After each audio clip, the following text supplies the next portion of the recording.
Moroi shamwari dzangu, welcome kunguva yerubatsiro TV, nzvimbo yako yekunyaradzwa, rubatsiro uye hope.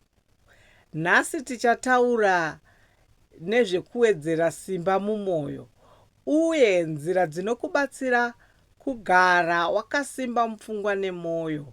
Gara zvakanaka, bata mwoyo uye tichatanga rwendo rwedu. Shamwari dzangu, dzimwe nguva tinonzwa kusagadzikana uye kushomeka kwesimba mupfungwa. Unonzwa kusurukirwa kana kusagutsikana. Nhasi tichadzidza nzira 5 dzinokubatsira kuwedzera simba mumwoyo uye kugara wakasimba mupfungwa. Nzira yekutanga ndeyekuzorora uye kufungisisa zvinhu zvakanaka. Izvi zvinobatsira kudzoredzera pfungwa dzako uye kunyaradza mwoyo.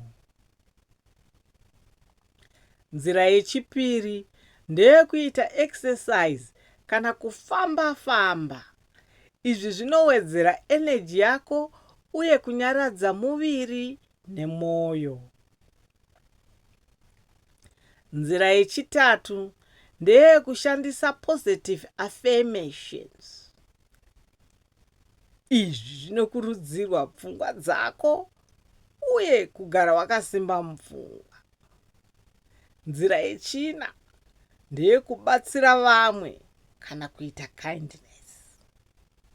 Izvi zvinowedzera mufaro uye simba remwoyo.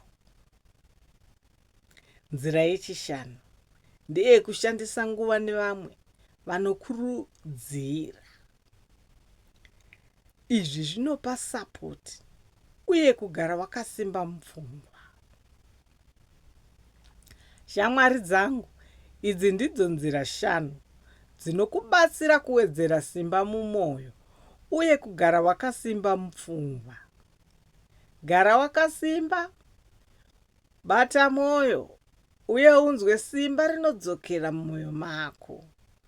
Nguva yako yerubatsiro yasvika. Ndokutendai nekuteerera nguva yerubatsiro TV.